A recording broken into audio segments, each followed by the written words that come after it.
Well, I think we got to understand how hard we played, right, and weather through it again a little bit. I think it was a bit of a process of us trying to figure out if we belonged in the game last night, and got to an 8-point half, and said, we're okay, and let's play a little bit better, put a little bit more into the defense, etc. So, and we also made a lot of plays on offense. Now looking back on it, right, a lot of guys made a lot of shots.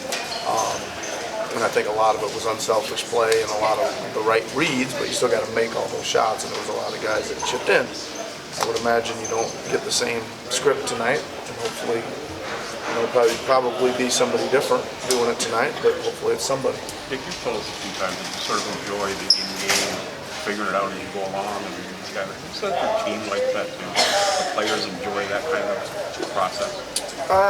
When it works, when you kind of throw a bunch of stuff out there on the table, in your walkthrough or your pregame planning, and in a game like last night and tonight, there's a lot of stuff, right?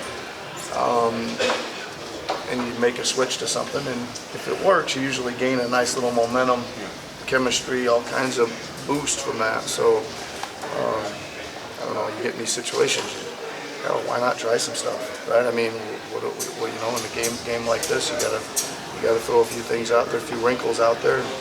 Some of them work great, some of them don't. Just get out of them quick and change course again. The players are accepting of that, right? That they don't balk against. Yeah, no, they're good. They're really good about that stuff. You said standing here about 24 hours ago that you were going to go home, stay up all night, and try to figure something out with Kawhi. Knowing him the way you know him as well. Do you think there's any kind of advantage that you might have tonight? Well, I don't know about that. I mean, he's a pretty unstoppable force. I mean, we got a lot of ideas on things we want to do. There's a lot of schemes, a lot of people that'll go at him, and what I hope is we can take away his easy stuff. And that means we don't foul him.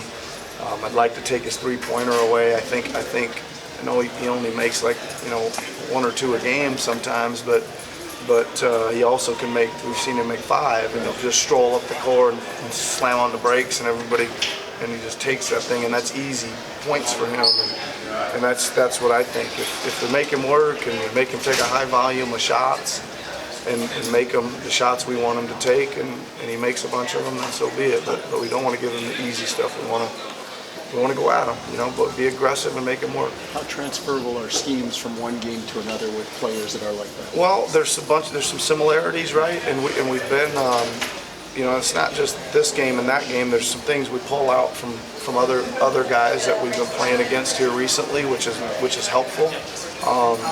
But you also understand that they probably watched the game last night and are probably preparing for a few of the double team schemes that we used last night. So we'll change them, right? We'll come from different areas and try to confuse them a little bit if we can, But you got to work too, right? I mean, putting a scheme in and getting them out of rhythm is one thing. If they're still kicking it, somebody's going to get kicked out and get the shot. You still got to bust your butt and get out there and challenge the next guy.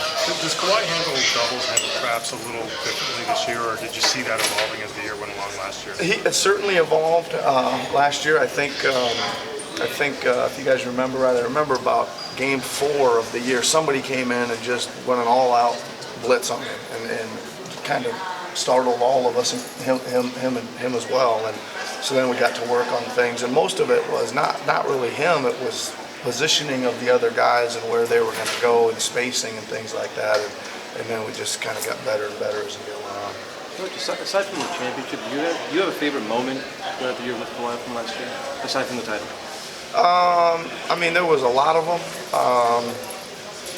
I had some really, really interesting, and I would say cool one-on-one kind of meetings with him where I got some insight about who he was as a player and a person, which I don't think I'll ever forget.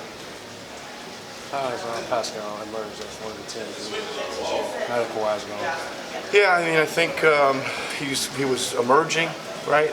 Certainly played phenomenal last year, and especially in the finals, etc.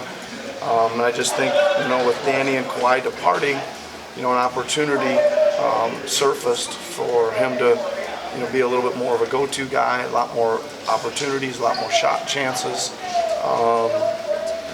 and they were just taking him, right? We're just giving him as many reps as he can and bringing it up the floor and playing screen and roll, playing in the post, whatever way he could figure out to use the 100 different moves that he uses in a game. We just want to keep giving him the reps, man, and let him go and see how far he can take it. He was talking about leadership yesterday. He was trying to be a little bit more vocal and watching guys like Kyle and Fred who are maybe more natural leaders. How have you seen that sort of coming along on and off the court in terms of his leadership? Yeah, I don't know really. I think there's a lot of similarities, or some similarities to him and Kawhi. And that's, people didn't say Kawhi was, really a leader because he was so quiet, but it's similar. He's not as quiet as Kawhi, but he's kind of that person, really, and you don't see, he'll chirp at the referees a little bit, but he does it in a, fairly quiet manner, and those, it's not demonstrative or whatever. So I love his demeanor that he's got, and even like last night, I thought was great. He wasn't having a very good game there for a lot of that game, and then just kept at it, and then ended up like taking over the thing. And that's, you'll see a lot of these star players play that way, where it's just not quite their night, but they stick with it, and then they produce in the fourth quarter. What was it about the one-on-one meetings with Kawhi that were impressionable? They were just things about getting to know his makeup. Like I just thought it was really interesting how he always talked about all he really cared about was playing, staying healthy and playing for a long time and winning.